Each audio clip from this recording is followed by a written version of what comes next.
आज श्रीमद्भागवत पुराण जी की कथा के क्रम में आज श्रीमद्भागवत पुराण के 10वें स्कंद पूर्वार्ध का आज पहला अध्याय, और इस अध्याय का नाम है भगवान के द्वारा पृथ्वी को आश्वासन, वसुदेव देवकी का विवाह और कंस के द्वारा देवकी के 6 पुत्रों की हत्या। आज से श्रीमद्भागवत में श्री कृष्ण भगवान की लीलाओं का वर्णन प्रारंभ होता है।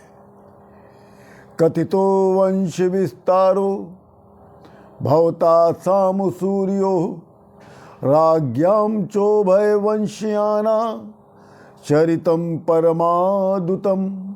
राजा परीक्षित जी कहते हैं कि हे गुरुदेव महाराज, हे भगवान, अब आप कृपा करके श्री कृष्ण भगवान के परम पवित्र चरित्र को सुनाइए।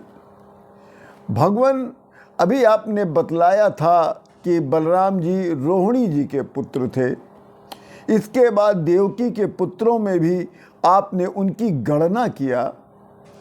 दूसरा शरीर धारण किए बिना 2 माताओं का पुत्र कैसे संभव है?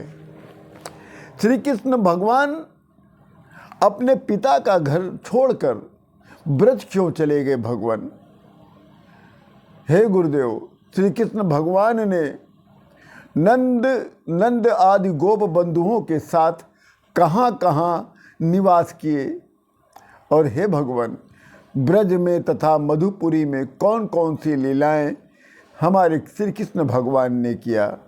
और हे गुरु भगवान, अपने माँ के भाई मामा कंस को क्यों मारा कृष्ण भगवान ने, जबकि कंस मामा होने के कारण मारे जाने योग्य नहीं थे? द्वारिका में यदुवंशियों के साथ कितने वर्षों तक श्री कृष्ण भगवान ने निवास किया? सर्वशक्तिमान श्री कृष्ण भगवान की कितनी पत्नियां थीं? ये सब मुझे विस्तार से सुनाइए। नैषाति दुःसह शुन्माते अक्तोदमपि बाधते पिबन्तं तन्मुखं भोजच्युतं हरिकथामृतम। श्री सुखदेव महाराज जी कहते हैं कि हे राजन परीक्षित, श्री कृष्ण भगवान की कथा के संबंध में प्रश्न करने से ही वक्ता, प्रश्नकर्ता और श्रोता तीनों ही पवित्र हो जाते हैं। जो श्रीमद्भागवत पुराण जी से संबंधित प्रश्न करता है या जिज्ञासा प्रकट करता है, उससे ही वक्ता, प्रश्नकर्ता और श्रोता तीनों पवित्र हो जाते हैं। और उस समय लाखों दैत्यों के घमंडी राजाओं का रूप धारण करके अपने भारी भार से पृथ्वी को आक्रांत कर रखा था। उससे त्राण पाने के लिए वो ब्रह्मा जी की शरण में गया। वो अत्यंत क्रूर तो था ही, पाप कर्म करते करते निर्लज्ज भी हो गया था। उसका ये काम देखकर महात्मा वसुदेव जी उसको शांत करते हुए कंस से कहते हैं, वसुदेव जी कंस से कहते हैं कि हे राजकुमार, आप भोजवंश के होनहार, आप भोजवंश के होनहार वंशधर तथा अपने कुल की कीर्ति को बढ़ाने वाले हैं। बड़े बड़े शूरवीर आपके गुणों की सराहना करते हैं। इधर एक तो स्त्री और दूसरे आपकी बहन और तीसरे ये विवाह का शुभ अवसर। ऐसी स्थिति में आप इसे कैसे मार सकते हैं?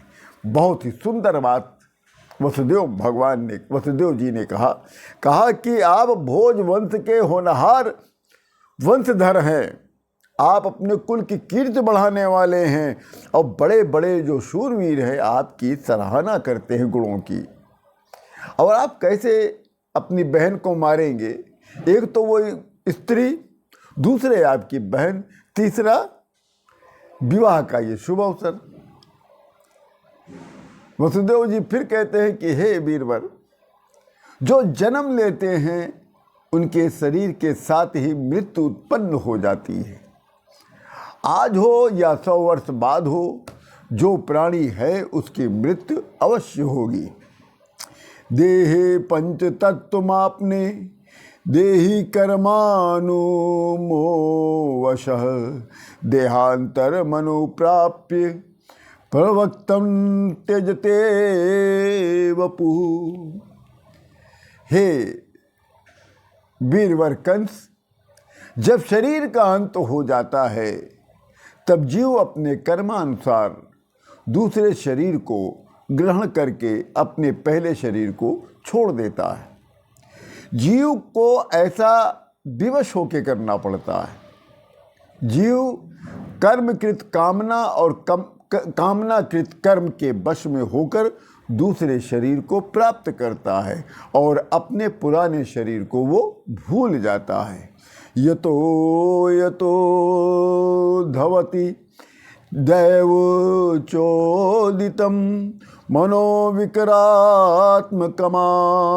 पंचसु गुणेषु माया रचितेषु देहासो प्रपद्यमाना सहतेन जायते।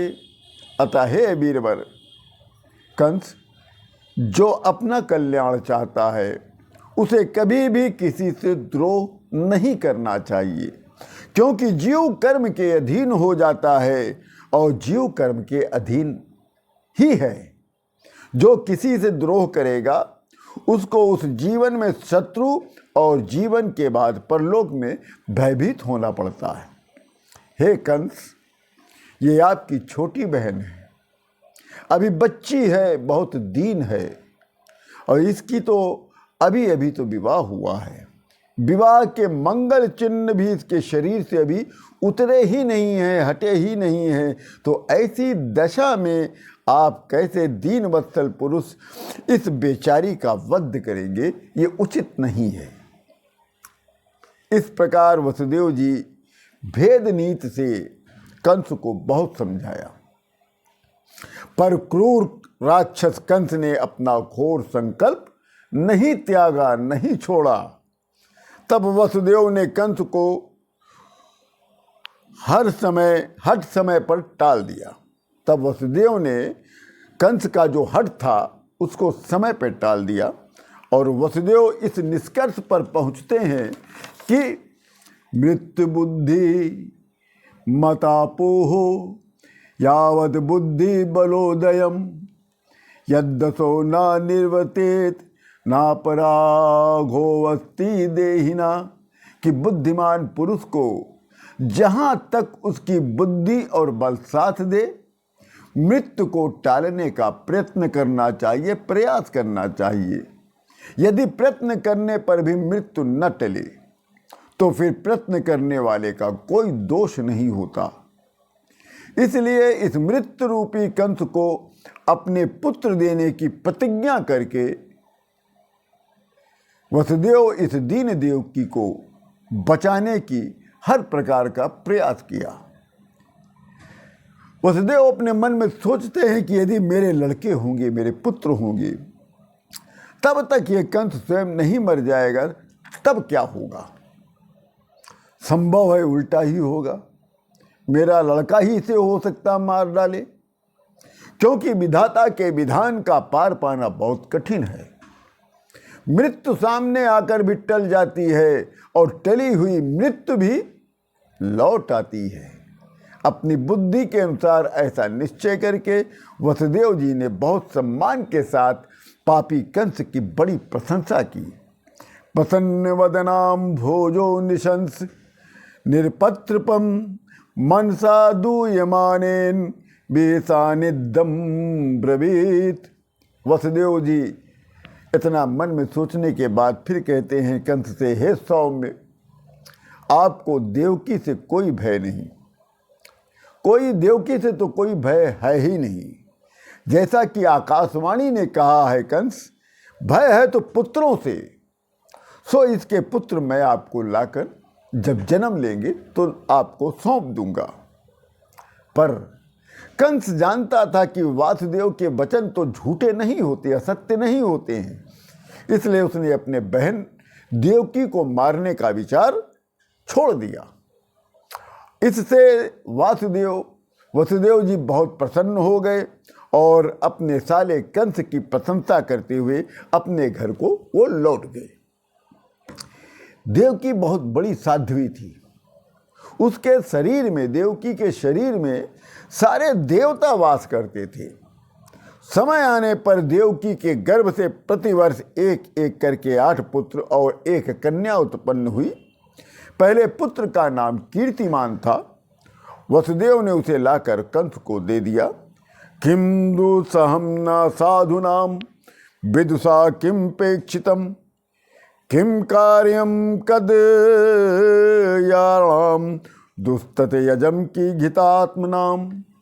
जब कंस ने देखा कि वासुदेव का अपने पुत्र के जीवन और मृत्यु के समान भाव है, जब कंस ने देखा, जब वो पहला पुत्र कीर्तिमान को ला के दिया, तब कंस ने यह देखा और मन में सोचा कि ये पुत्र तो मेरे पास लेके चला आया, इसलिए अपने पुत्र के प्रति इसका जन्म और जीवन और मृत्यु के समान भाव रखता है और वे सत्य में पूर्ण निष्ठावान भी हैं वसुदेव। तब कंस बहुत प्रसन्न हुआ और प्रसन्न होकर वसुदेव से कहता है कि हे वसुदेव, आप इस नन्हे से सुकुमार बालक को ले जाइए, इससे मुझे कोई भय नहीं, क्योंकि आकाशवाणी ने तो ऐसा कहा था कि देवकी के 8वें गर्भ से उत्पन्न संतान के द्वारा ही मेरी मृत्यु होगी। तब वसुदेव जी कहते हैं ठीक है, और उस बालक को लेकर वसुदेव जी अपने घर को लौट आए। परंतु कंस बहुत ही बड़ा दुष्ट था। एक यहाँ बात बता दें कि जब आकाशवाणी हुई थी, उस समय कंस ने अपनी बहन और अपने बहनोई देवकी और वसुदेव को तुरंत जेल में, कारागार में नहीं डाला था। ये कथा जो सुनाई जाती है अलग, वो गलत सुनाई जाती, मिथ्या है। ऐसा भागवत में कहीं पे भी स्पष्ट नहीं लिखा है। कंस की बात पर वसुदेव ने विश्वास नहीं किया। कंस ने तो कहा लेते जाओ। अब आप देखिए ईश्वर की माया, भगवान कृष्ण भगवान की माया को देखें। तभी उसी समय नारद जी कंस के पास आए और नारद जी कंस से कहते हैं कि हे कंस, ब्रज में रहने वाले नंद आदि गोप और उनकी स्त्रियां, पत्नियां, वसुदेववादी कृष्णवंशी यादव देवकी और यदुवंश की स्त्रियां और नंद वासुदेव दोनों के सजातीय बंधु बांधव, सगे संबंधी सभी देवता हैं। कंस जी जो इस समय तुम्हारी सेवा कर रहे हैं वो भी देवता हैं। कंस, उन्होंने ये बतलाया कि दैत्यों के कारण, नारद जी ने ये बतलाया कि दैत्यों के कारण पृथ्वी का भार बहुत बढ़ गया है। ये नारद जी कंस को समझा रहे हैं। इसलिए देवताओं की ओर से अब तुम्हारे लिए वध की तैयारी हो रही है। ये नारद जी कंस को समझा के चले गए। जब देव ऋषि नारद जी इतना समझाकर अपने धाम चले गए, तब कंस को विश्वास हो गया कि यदुवंशी तो देवता हैं और देवकी के गर्भ से देवक्याम गर्भ संभूतम विष्णु चा स्वबदम प्रति। तब तो देवकी के गर्भ से विष्णु भगवान ही मुझे मारने के लिए जन्म लेने वाले हैं।